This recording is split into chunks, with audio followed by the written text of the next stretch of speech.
歡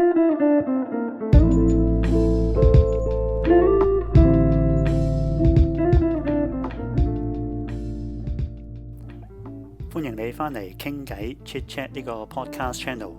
上一集有我呢對夫妻檔朋友開始講佢哋移居英國嘅普通人故仔，希望都可以帶俾你一啲嘅共鳴。呢一集繼續同佢哋傾下中間經歷過嘅心路歷程咯。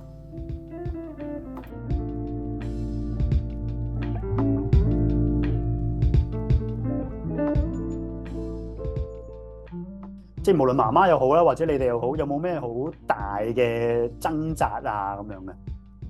最大掙扎都係屋企人啦，掛住因為我哥哥佢哋就仲喺香港嘅，係啦，掛住佢哋咯，因為一路生活都成日都好多聯繫噶嘛，係，因為平時都一齊出去玩啊咁樣，咁而家就會唔慣。所以對你嚟講就係離開哥哥。係啊。Wilson 咧有冇啊？即係如果諗翻起嗰陣時，有冇咩最大嘅掙扎？有冇咩畫面啊？即係哇，嗰個畫面真係令到我係好深刻啊！咁樣有冇咧？如果講翻屋企人咧，屋企人就冇乜特別嘅，坦白講，因為點解咧？我哋四大長老咧就真係剩翻婆婆嗰隻。OK，係啦，咁所以就其實佢都一路同我哋住啦，咁變咗都大家容易有默契嘅。咁攞出嚟傾嘅時候，佢都即係佢好明白我哋對於成個諗法有啲乜嘢係考慮啊，或者嗰個原因唔係話好輕率嘅一個決定。咁加上就婆婆佢都比較靜態啲嘅。佢以前就算喺屋企都係中意種嘢啦，種嘢好搞笑啦，即係以前就種一個露台嘅啫嘛，最多都係。咁一就成個花園，成個花園去打色啦，又係。去玩啦，係啊，成個係佢噶啦，咁樣咯。咁變咗就喺呢個角度睇，反而係一個好處嚟嘅，即係一個提升啦，生活上面。咁對於佢哋嚟講，最難適應都係嗰個天氣咯。咁我話解決唔到嘅係咪？你喺屋企其實你開足暖氣咁都唔算太差嘅，係咪先？係啦。咁我另外有個家姐嘅，我家姐大我4年嘅，咁佢其實大家又係冇夾過咯。但係我係知佢一定會走嘅，因為點解咧？姐夫係澳洲籍嘅。佢兩個細路咧就係大啲嘅，即係表哥表姐咁樣啦。咁表哥都上咗高中㗎啦。我相信佢都係會預期準備入大學咧，佢會去外國升學。即係只不過大家冇去傾係個地點嗰度咯。咁大家攞出嚟傾嘅時候就，係啊，佢都諗住係會過澳洲㗎啦。咁變咗，即係我就反而少咗呢個牽掛咯，唔會話我喺香港冇得見，因為佢都唔喺香港啊。如果要見就要再飛遠啲去澳洲。係話再遠啲啊，就再遠啲啦，係啊，咁嗰個到時即係另外再安排，咁都冇乜嘢嘅，咁反正而家都係有咩咪電話傾咯，係咪？係真係好方便嘅，係啊。所以對於兩位嚟講，聽落 Ashley 就叫做大啲掙扎啦，可能因為同哥哥都係比較 close 一啲，咁而家要分開兩地去生活，係嘛？咁但係聽落 Wilson 就唔太多掙扎喎，應該你自己嗰方面。係一半半啦，即係如果好 close 呢啲家人咧，可以話係冇乜太大嘅 hurdle 喺度嘅。咁但係就另外一啲可能我啲阿姨啊，即係舅父啊，外一陣嗰啲咁，其實或者係我媽媽爸爸以前佢哋好熟嘅親戚朋友咧，我會睇翻以前我爸爸媽媽佢去到我呢個年紀咧，佢都會好主動去聯絡翻一啲我哋以前上一代嘅親戚嘅。咁因為覺得都係一個叫做回饋嘅時間啦，我哋有即係都係多啲資源啊，有時間啊，咁應該係多啲揾佢哋見面啊、傾偈咁樣嘅。我而家就係啱啱去到呢個位，冇咗嗰個時間可以接觸佢哋咧，咁覺得係喺呢方面係有掙扎嘅。咁所以其實我走之前就好刻意就會專登去探多佢哋幾次啊，咁傾多啲偈啊，希望大家都記得會有個咁樣嘅關係喺度咯。咁所以可能都係屋企係啦，或者啲 extended family 嘅關係相對會掙扎一啲，就香港嘅工作啊嗰啲就唔太大，因為有啲人會好掙扎噶嘛，即係哇，其實我都係要走啦，不過份工可能係經營咗咁多年，去到呢個位或者等等，即係好唔捨得噶嘛，有啲人會，唔知道兩位會唔會咧？我自己本身唔係工作狂。都會覺得唔捨得嘅份工，係啦，同埋嗰個人工喺呢一度揾唔翻嘅咁樣，但係就比較過阿仔嘅前途重要啲咁，所以都係要走啦咁樣。係。咁會唔會去到即係要遞辭職信啊？要行嗰步啊，好揦住或者好唔容易。有啊，嗰陣時好唔容易嘅，就係因為我本身教書㗎啦，其實係最好就係喺8月嘅時候走就係最好嘅。咁但係都覺得需要係時候要走啦，咁變咗喺學期中間離開。咁對於我嚟講，我對學生覺得有啲愧疚嘅，係咪啊？即係喺中間嘅時候。即係要放低佢哋，要去揾個第二個老師咁樣。係。咁喺呢個時候都盡量去幫學校啦，去不停揾一個適合嘅老師。咁最後好彩揾到一個好好嘅老師去頂替咗我。明白。會唔會好唔錫得啲學生咧？嗰陣時都有啊，嗰陣時係教高中啦，定還是即係低方？定係全部都係？我教小學嘅。哦，小學哦。係啦。OK。其實我好 respect 老師，即係好唔容易啊！即係教學生已經係個環境又好難，跟住要咁樣去走，哇！我覺得係我覺得成日超乎我想象啊！即係嗰個心情係可以好困難咁，所以我係好 respect 係。咁啱就係當年係 Covid 嘅時候咧，我走嗰之前嗰個時間係好嚴重，一路都要上網課嘅。咁佢仲要提早放暑假，咁所以其實我邊個時候走都係要揾代課老師。係後尾個交接都順利嘅。係。咁都感恩啦，即係最少都係可以好 smooth 完成咗佢咁。Wilson 咧，係咯，你咧？我頭先你都講中咗㗎啦，咪就係事業咯。係，因為我之前講你喺香港係建築師嘅身份啦，係咪呢樣嘢好大嘅掙扎要放低咁樣？其實就唔完全係咪因為呢一個身份嘅，反而就係即係一路儲落嘅一啲工作。因為坦白講，我揀呢一行咧，即係好感恩嘅。其實我係真係由興趣開始嘅，即係唔係話喂呢科有前途咁就揀呢科，我就唔係嗰種嚟嘅。咁係真係中學somehow有一啲經歷，令到我對呢一個行業係好有興趣。咁啊真係走去試下啦，咁啊真係報到，咁一路咁樣慢慢儲翻嚟嘅。因為我都要做設計嘅，其實建築啊、空間相關嘅設計啦。咁做呢一啲 project 嘅過程咧，係事實上好多滿足感嘅。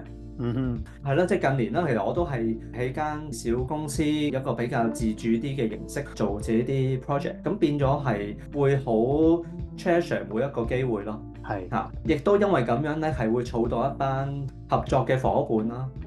咁無論係客戶又好，或者係一個 project 嘅類型啦，即係越做越覺得好有趣嘅。其實咁我其實有少少工作狂嘅，即係我就覺得嗰樣嘢如果我係 commit 咗去做咧，我就盡量做好佢啦。咁同埋又加埋你真係中意咯，你頭先講唔係淨係做嘢嘛，你係中意啊嘛，真係。係真係中意，係啦。咁同埋就我都有少少一路 steer 自己去做一啲我認為可以幫到多啲人啊，即係一啲可能公共性比較高啲嘅 project，即係無論大又好細又好。咁我其實比較少做一啲私人嘅項目，譬如啲炒樓啊、商場啊嗰啲，我唔係點做嘅。咁我就做一啲類型咯，即係學校啊，可能就有時 library 啊、hostel 啊。即係嗰類型嘢啦，因為我另外一個興趣都係大個咗先至慢慢發掘到出嚟嘅。我對歷史係有興趣嘅。OK，其實我中學讀 science 嘅，所以我就本身係冇諗過自己會中意歷史。咁係真係出嚟做咗嘢一段時間，覺得啲歷史建築係好值得去研究啦。咁所以如果有一啲 project 佢係涉獵到一啲歷史上面嘅嘢咧，咁我就會盡量將呢兩樣嘢去做一個融合啦。明白。咁佢即係個意義會深啲。係。OK。咁但係呢啲嘢其實事實上係好在地㗎嘛，係撞咗好多次板，試咗好多次，今日都攞到人哋嘅信任，你先至有嗰個機會自主地去做嘅。咁變咗我都知道，一離開咗咧就冇㗎啦，嗰啲嘢，即係好難去一個轉化。係啊，可以去到另一個地方都應用得到。係。或者咁講啦，我都未行出一步，就係而家好主動去send 100封信，睇下有冇人請。咁我又唔係嗰個情況嘅，不過純粹自己去觀察啦嚇。如果我問翻，即係嗰個掙扎係因為要擺低建立咗嘅經驗嗰個方向你 build up 咗，定還是係嗰個團隊你累積咗出嚟，定係哇其實呢啲全部都好掙扎啊？其實可以話全部，因為佢係一個整體嚟噶嘛。係咪先？無論係你自己嘅經驗，或者你身邊同你一齊做嘢嘅拍檔嚇，其實冇咗一樣嘢，你都好難成事嘅。OK，即係容許我問下拍檔嗰啲，我都即係絕對明啦，因為佢唔會跟埋你嚟英國啦。咁但係建築師呢個專業啦，其實喺香港，我相信喺英國都係認可啦，資歷係共通嘅。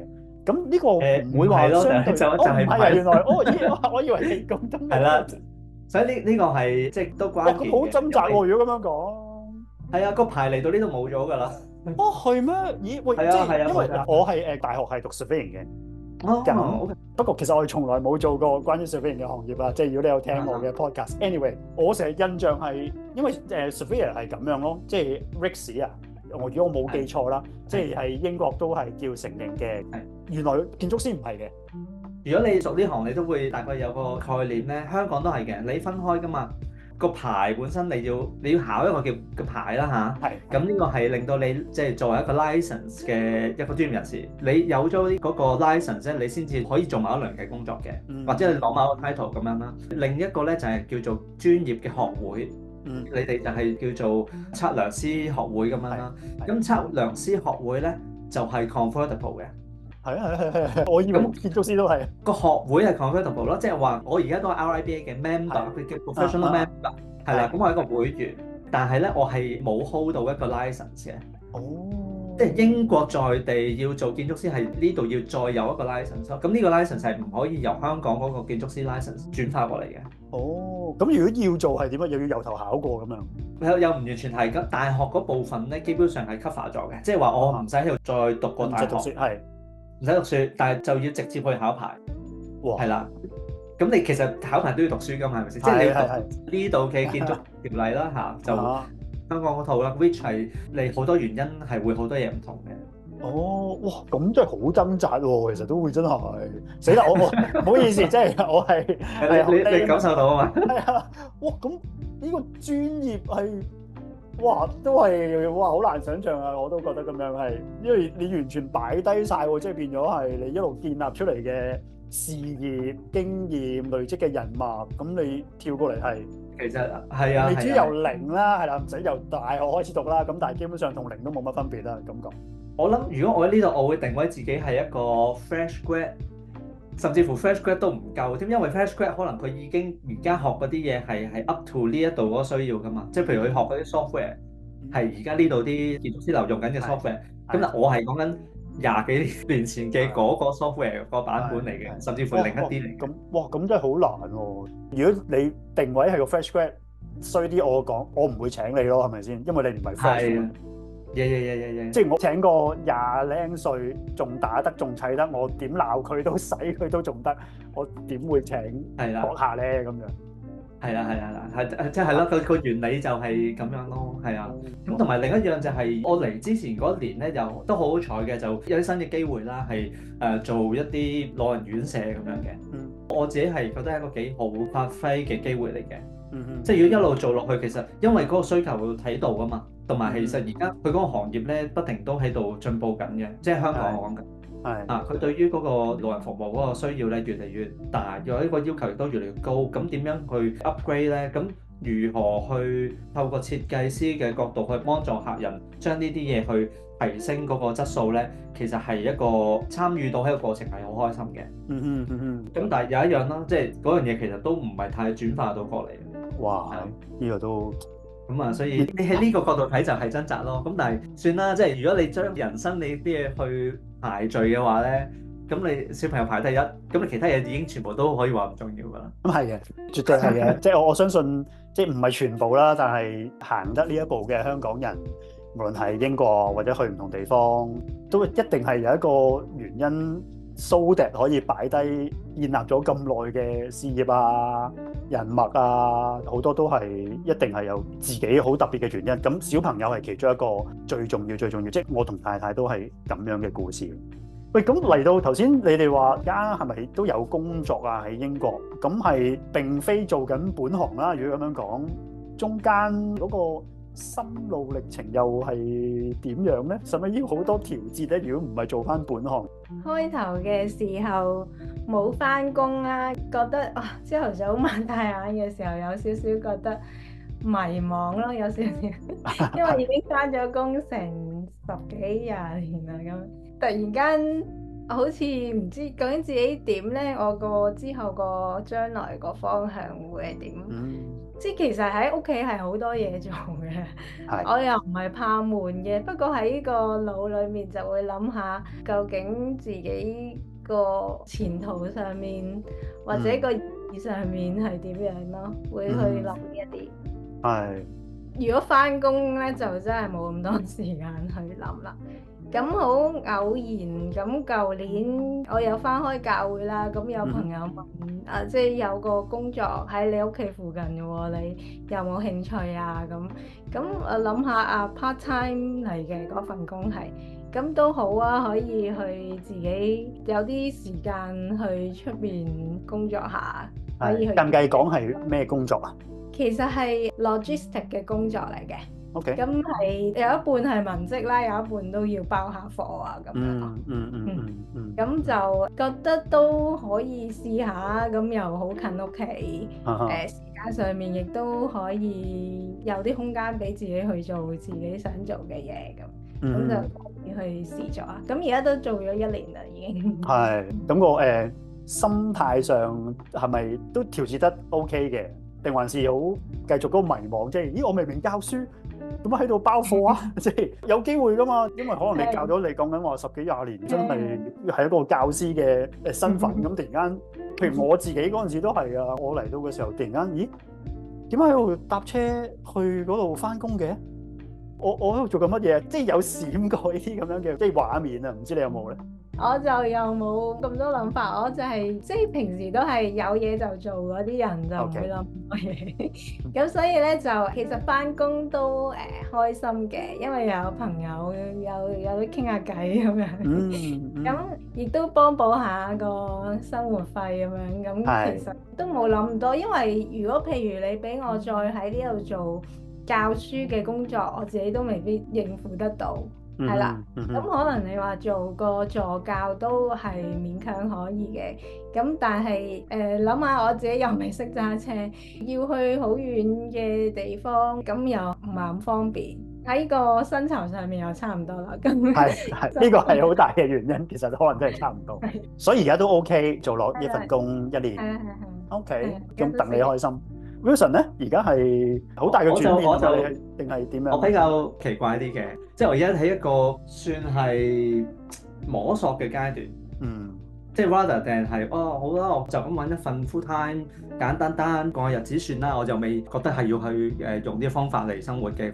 咁反而就係試下咯，乜都有少少係希望係透過感受一下呢度點樣喺呢度生活。即係各方面啦，即係真係生活嘅生活啦，同埋係即係興趣又好，以至乎係事業有冇一啲渠道係可以發展，即使係一部分用到自己嘅 skill set 咧，其實都已經係好開心㗎啦咁樣。咁我而家係做緊咩咧？我就係我試過喺2間唔同嘅餐廳度即係打工咁樣咯。一間咧就香港人開嘅餐廳，咁而家都有分嘅。即係做樓面咁樣啦，咁其實都幾有趣，係會見到好多英國唔同地方嚟牛津嘅香港人。你講嘅樓面係真係落單，真係落單傳菜，哇！嗰啲嚟嘅，好唔同喎，同你做開嘅，你有冇做過嘅先？樓面係冇㗎，真係難唔難 pick up 㗎？咁樣係都唔難嘅，都體力化喎，係嘛？嗱，我真係冇做過。其實 OK 嘅。或者我本身又冇乜特別 expectation 話我即係好容易覺得辛苦定點，我又冇嘅，咁所以就都好快適應啦，呢樣都少問題嘅。反而我諗我着眼點就係點樣過啲時間咯，即係如果喺度數手指冇客人入嚟咁樣，咁反而覺得好悶啦。咁有人入嚟嘅，咪又招呼下，又傾下偈，咁我又幾得意，又會識到啲朋友。OK。跟住好刻意咧，就另外揾咗一間都係附近有個水塘咧，似一個水上活動中心咁樣嘅。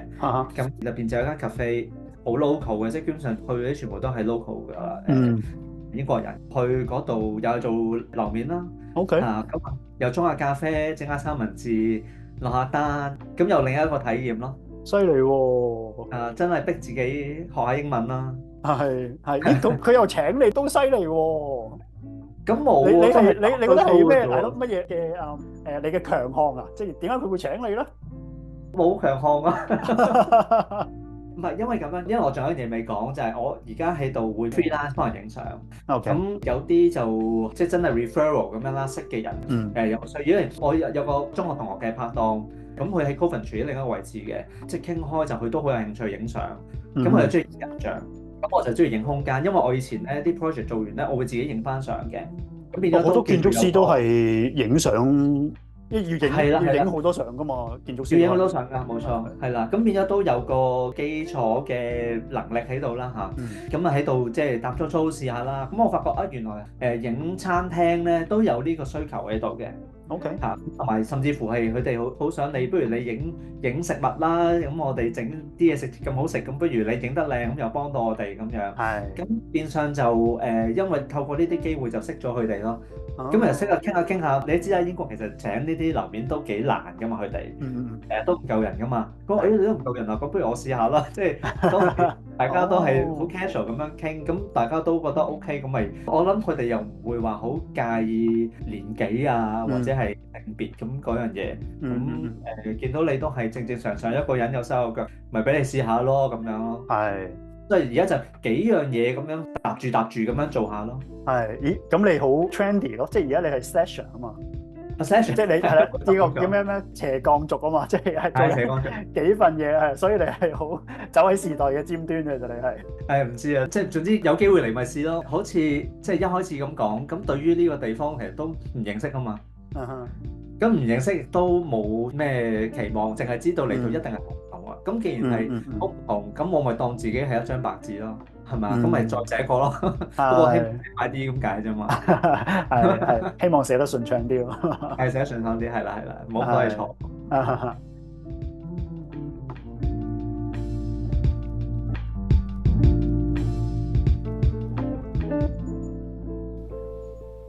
我而家做緊呢個後製，諗翻起嗰日同阿 Wilson 同 Ashley 一齊傾偈嘅時候，佢哋就好似好輕鬆，但係好難想像以佢哋嘅專業嚟到要完全由頭嚟過，其實中間經歷嘅內心掙扎呢有幾大。可能聽緊呢一集嘅你都經歷過類似嘅片段，希望可以帶俾你一啲鼓勵咯。中意呢一集嘅可以俾個 like 啦，留啲 comment。或者 share 呢個 Facebook page 咧，俾身邊咧有機會有共鳴嘅朋友。我哋下一集再傾過，拜拜。